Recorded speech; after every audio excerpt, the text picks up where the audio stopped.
Have you ever felt so alone that you'd risk everything for a stranger's promise? That's the question at the heart of a film that completely blew me away recently. It's called The Stranger in the Dust, and it's a powerful story about love, loss, and finding light in the darkest of places. Imagine this: the vast, lonely plains of the American West. A young woman named Clara Morgan is walking beside a tired old wagon. All she has is a letter in her hand and a hope in her heart. The film opens with her soft voice saying, "They said he couldn't see, but maybe he could still feel." Right from that first line, I was hooked. I knew this wasn't going to be your typical Western romance. So, who is Clara? She's a 22-year-old seamstress from Kansas who has just lost her parents. With nowhere else to turn, she makes a desperate choice. She answers an ad for a mail-order bride. The ad was placed by a man named Elias Kane, a rancher living alone out on the plains. He's a veteran of the Civil War, and the conflict left him blind. His offer is simple: security, a quiet life, a partnership. For Clara, who has nothing, it sounds like a lifeline. But as she prepares to leave, the townsfolk offer her chilling warnings. They tell her Elias isn't the same man he was before the war. He's bitter, reclusive, and doesn't take kindly to anyone. One of them says, "He ain't the same since the war," and you just feel this sense of dread building. You're left wondering what she's truly walking into. Is it a safe haven or a trap? The moment Clara arrives at the ranch is just visually stunning and emotionally heavy. The camera pans across a dusty, almost desolate landscape. The ranch itself feels abandoned, silent except for the constant whisper of the wind. It's the kind of silence that's louder than any noise. Then, he appears. Elias Kane steps out of the house, a tall figure with a scarred face and clouded, unseeing eyes, leaning on a cane. His first words to Clara are ice cold. He says, "You don't have to pretend to care. I didn't ask for pity, just company." Ouch. Talk about a warm welcome. In that instant, Clara's hope just shatters. She was prepared for loneliness, but not this raw, cutting hostility. You see it on her face, the flicker of doubt, the temptation to just turn around and leave. But she doesn't. She stays. This is where her strength really begins to shine. Every day becomes a quiet battle of wills. Clara cooks for him, cleans the dusty house, and mends his worn-out clothes. While she works, she talks to him, filling the oppressive silence with stories about her life, her dreams, anything at all. Elias, for his part, puts up a wall. He pretends not to listen, often sitting with his back to her, staring out into the emptiness he can only feel. But the director cleverly shows us these little cracks in his armor.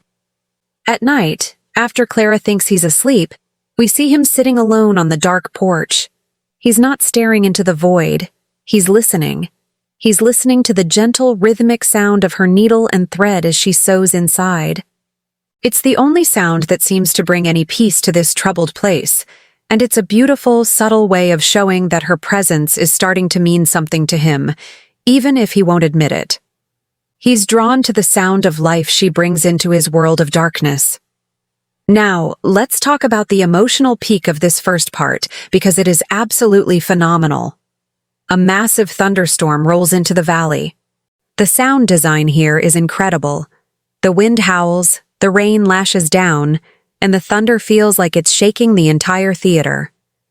A sudden, blinding flash of lightning illuminates the barn just as a massive tree cracks and comes crashing down onto the roof. Clara, terrified, lets out a scream and runs outside into the storm, desperate to save the animals.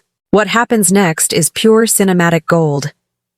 Elias, guided only by the sound of her voice and her frantic movements, follows her into the chaos. He navigates the treacherous, muddy ground with a certainty that's almost animalistic. Just as another piece of the barn is about to collapse, he reaches her, pulling her back with surprising strength. They both fall into the mud, breathless and soaked, and in that moment, everything changes.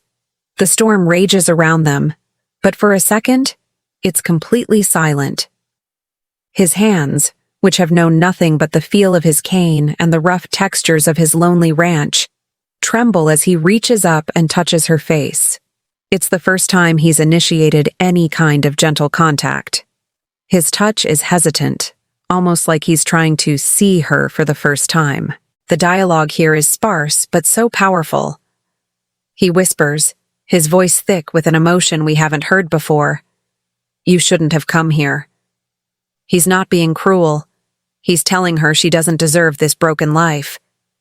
But Clara, her own fear mixing with a newfound determination, looks right at him and says, "Maybe you shouldn't have given up on living." It's such a perfect, defiant response. She's not just a helpless bride. She's a force of nature in her own right, challenging his despair. This incredible scene concludes the first act of the film. As the rain continues to pour down on them, huddled together in the mud, we see a shift in Elias. The camera focuses on his face, and for the first time, the hardness is gone.